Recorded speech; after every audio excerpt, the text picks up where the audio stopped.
Koneksi antara materi modul 2.3 Coaching untuk Supervisi Akademik oleh Hedi Haryo Sanjaya, CGP Angkatan 6 Kabupaten Tasikmalaya.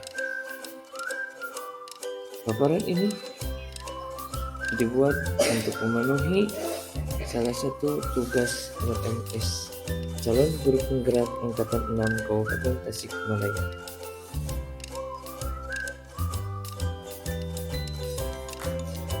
Beberapa pengertian coaching menurut para ahli, yaitu yang pertama, sebuah proses kolaborasi yang berfokus pada solusi, berorientasi pada hasil dan sistematis, di mana coach memfasilitasi peningkatan atas performa kerja, pengalaman hidup, pembelajaran diri, dan pertumbuhan pribadi dari coaching. Ini menurut Grant tahun 1999. Kemudian menurut Whitmore, kunci pembuka potensi seorang untuk memaksimalkan kinerjanya. Coaching lebih kepada membantu seorang untuk belajar daripada mengajari.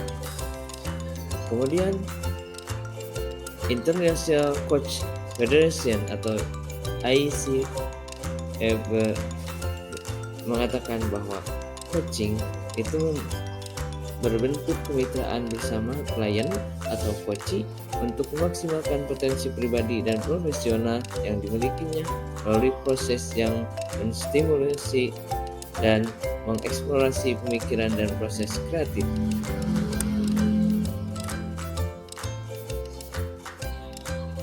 Refleksi pengalaman belajar. Setelah saya mempelajari modul 2.3, saya memahami bahwa sebagai guru penggerak, saya harus mampu menjadi seorang coach bagi teman sejawat saya atau teman yang lain di lingkungan sekolah saya agar dapat menjadi coach tersebut yang baik. Maka saya harus dapat menguasai bagaimana cara menjadi pendengar yang baik, serta harus dapat memberi pertanyaan yang berkualitas agar dapat memunculkan apa yang akan dikemukakan coachee, serta ia dapat menemukan solusi sendiri dari permasalahannya tersebut.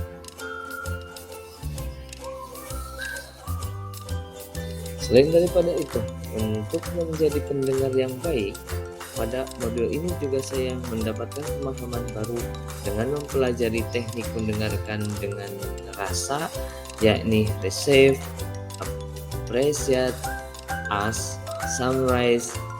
Nah, itu juga yang bisa dilakukan ketika kita menjadi seorang coach.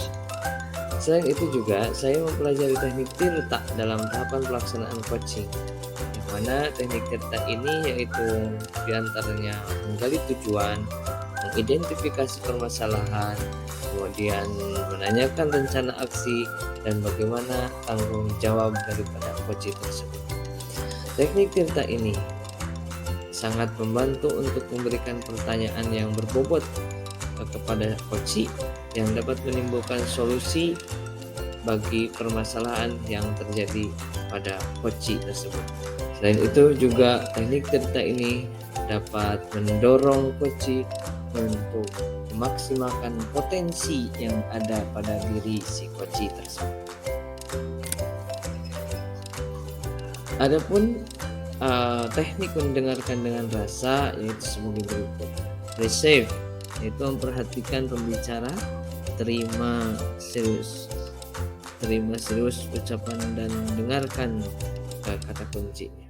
Kemudian appreciate yaitu beri sinyal bahwa kita itu mendengarkan dengan baik, bahwa kita itu menjadi pendengar yang sungguh-sungguh padanya dengan berkata oke, ya, mengangguk atau dan lain-lain.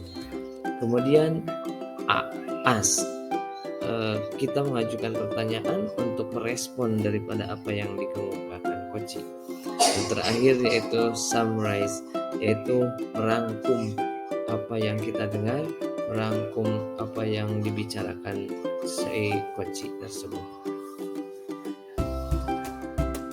Selanjutnya alur tirta dalam pelaksanaan coaching yaitu diantara satu tujuan, yang mana tujuan ini menyepakati topik pembicaraan dan hasil daripada pembicaraan setelahnya nanti.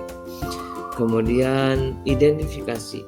Identifikasi ini yaitu menggali dan melaksanakan situasi saat ini dengan dihubungkan dengan fakta-fakta yang ada di lapangan si koci tersebut.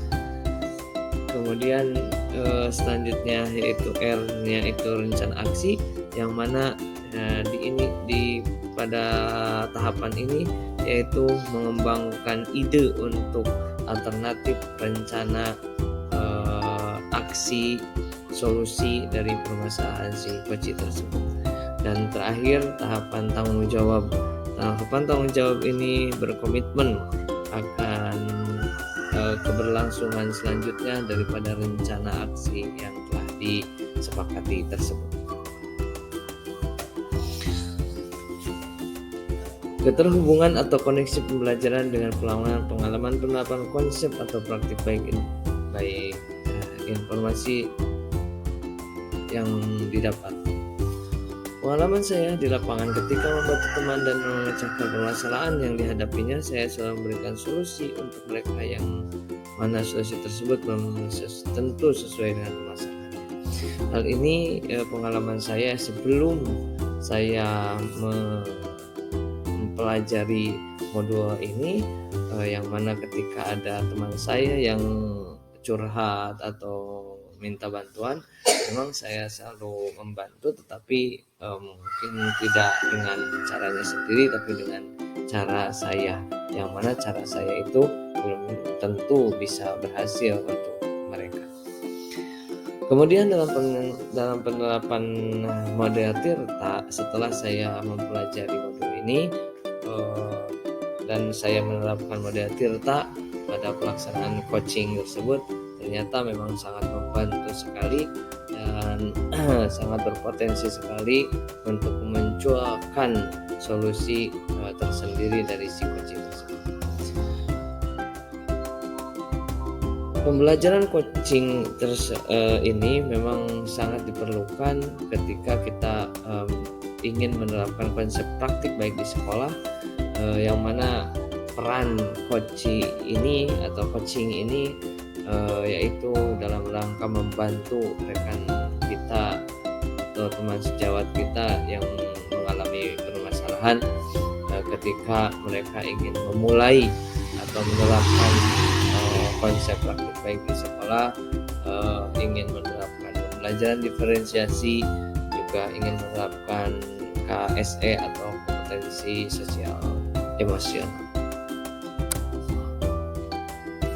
Bagaimana peran Anda sebagai seorang coach di sekolah dan keterkaitannya dengan materi sebelumnya di paket modul 2, yaitu pembelajaran diferensiasi dan pembelajaran sosial dan emosional. Dalam penerapan coaching ini yang mana saya telah mencoba diterapkan di sekolah saya, yakni saya berperan sebagai coach yang merupakan hal yang sangat penting dalam membantu rekan sejawat saya dalam menuntun rekan atau teman sejawat saya untuk mendorong mereka melakukan pembelajaran yang berdiferensiasi serta memecahkan permasalahan mereka dalam penerapan pembelajaran berdiferensiasi tersebut. Selain itu juga peran saya sebagai coach juga sangat diperlukan ketika rekan sejawat saya di sekolah mengalami permasalahan dalam manajemen atau memanage emosional mereka dalam rangka penerapan kompetensi sosial emosional untuk menciptakan pembelajaran yang berpihak pada siswa. Bagaimana keterkaitan keterampilan coaching dengan pengembangan kompetensi sebagai pemimpin pembelajaran? Sebagai seorang pemimpin pembelajaran, sangatlah penting memiliki keterampilan coaching dalam pelaksanaan pembelajaran di sekolah. Hal ini dikarenakan untuk menciptakan pembelajaran yang berpihak pada murid, seorang guru tentunya tidak dapat memaksakan kehendak pada siswanya atau pada muridnya di kelas. Begitu juga dalam pengembangan potensi siswa dan pemecahan permasalahan yang dihadapi oleh siswa atau murid dalam mengembangkan potensinya tersebut.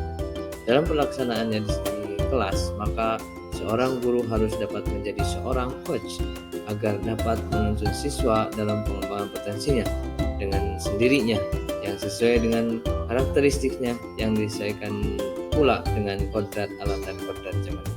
Karena apabila tidak menjadi seorang coach, belum tentu apa yang kita sarankan, apa yang kita berikan solusi itu sesuai dengan apa diri mereka masing-masing. Karena terkadang solusi yang kita berikan itu tidak sesuai dengan kodrat alamnya, tidak sesuai dengan kodrat zamannya mereka.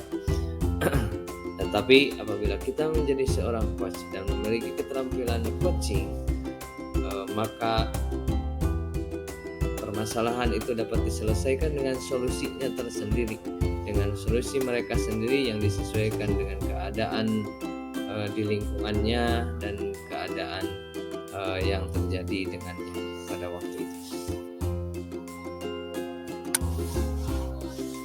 Demikian koneksi antar materi menurut pemahaman saya, hasil daripada pembelajaran modul 2.3 yang telah saya pelajari.